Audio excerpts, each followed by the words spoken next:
Hey, welcome back to Rock Cycle. Today we've got a bit of a different video than the usual kind of content I do on this channel.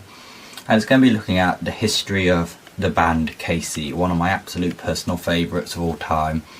Sort of looking over the history, why they're such a great band, and looking into why they have now unfortunately broken up and are on their farewell tour, probably at the time that this video comes out.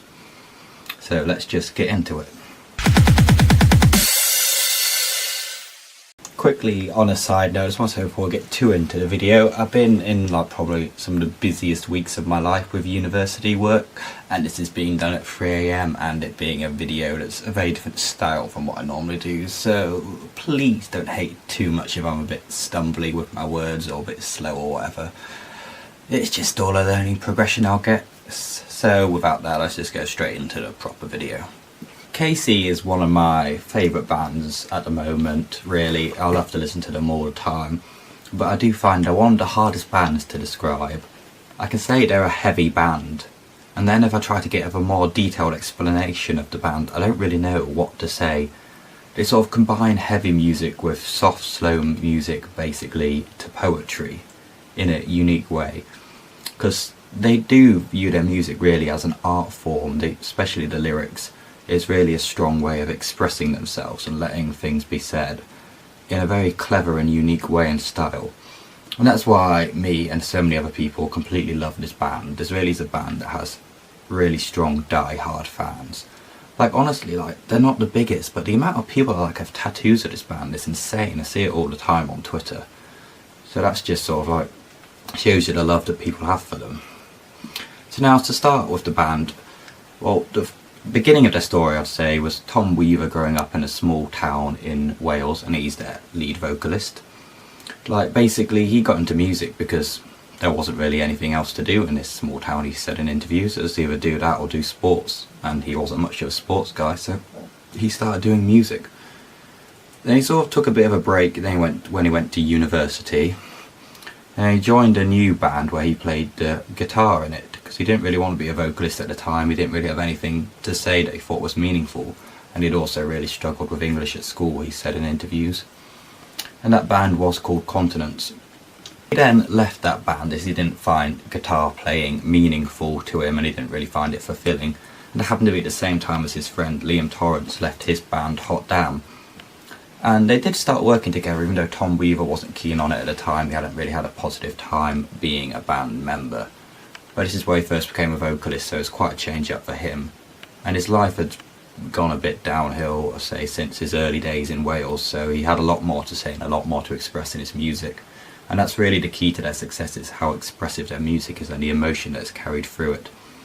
So they started working together under the band name Well Wisher, and not too long after they started working together, they were joined by Toby Evans, Matt Nicolai, I believe it's pronounced, and Scott Edwards. Although the band then did have a brief hiatus as Tom Weaver unsuccessfully tried out for the band North Lane as their vocalist. They released their Haze EP in 2014, and that was quickly followed by the 2015 EP Fade, which has my personal favourite song of the band, Teeth, which if you don't know this band at all, which, well, I imagine you probably do if you're watching this video, but I think that's the best song to listen to the band if you don't know them at all, because it really summarises the band in a great way. It shows what they're about. In April 2015, they began touring with Burning Down Alaska, which was their first proper tour, but soon after that, Scott Edwards left the band and was replaced by... In the early days of the band, it literally saw them baking cakes and brownies to bring out to fans because they couldn't even afford to make their own merch. And even when I've seen them more recently, it's just been the band themselves working on the merch.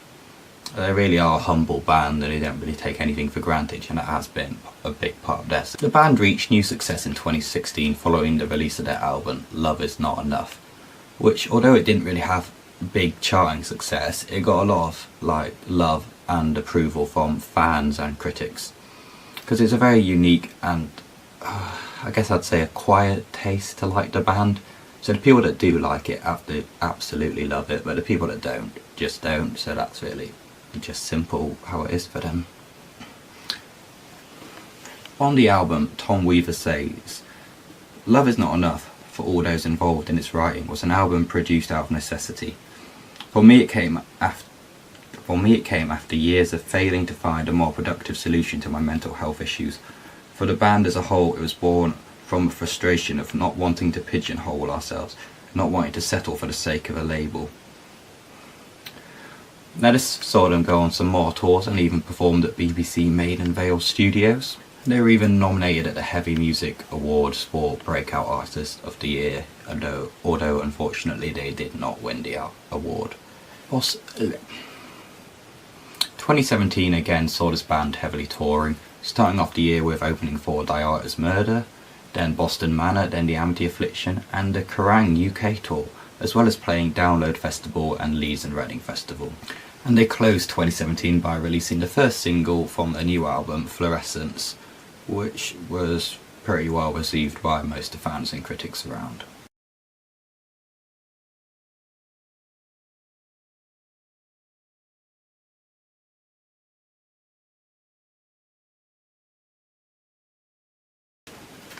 At the time they did a series of special headline shows at various UK record stores for part of their support, where I purchased this, which you may notice is still in its original packaging because I do not actually own a record player. Following on from that, saw the band did a first ever headline tour across Europe, which was a pretty hefty tour, and quite a lot of the dates actually sold out. They played almost every day within a month, and they were like, it really was how the band helped gain more and more success, was their constant touring throughout those few years. They also played at the UK's Radio 1's biggest weekend and joined the Never Say Die tour that was coming later that year. But it was around that time that Tom Weaver said in a few interviews about how he wasn't enjoying playing some of their older songs, and it was like opening up old wounds, because a lot of his songs are focused on the suffering that he's been through, and this guy's been through a disproportionate amount. It's unreal. He's had a heart attack, stroke, has severe depression and brittle bone disease, and he's been in a car crash. And a lot of his songs were focused on negativity and anger that he had, and he used his music as a way to channel that. A few months later, after the Never Say Die tour had concluded, on December 1st, Casey announced that they would be breaking up, as they were no longer emotionally invested in the music that they were performing.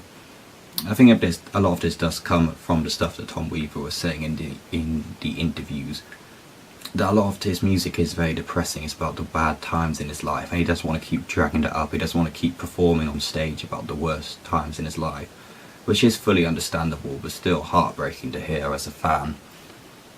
Now, at the time you're probably seeing this video, if anyone's watching it at all, will be about when they're on their final tour, and if you want to go to that, I'd highly recommend it, because it's the final ever chance to see the band. I'm going to be there at the Leeds show, currently going by myself, so on the off chance someone going to the Leeds show is watching this, just drop me a message and I'll happily join you or whatever. Just thought I'd throw that out there. And Casey, is a shame to lose the band, even if it is fully understandable why they are breaking up, because they are one of the most unique artists going out there, and they're some of the most emotionally powerful lyrics written ever are in their songs. And that's really what gave them so much success, was how emotionally charged their music was. There was so much passion put into it. And that's why so many people love them, and that's why so many people are going to sadly miss them now they're gone. So, I know, going on from that is a bit cringy, but I've just got to say the cliche YouTuber stuff. If you want to like, comment or subscribe, etc. would mean a great deal to me, as we're currently pushing towards 100 subscribers on the channel. And I'll see you in the next one.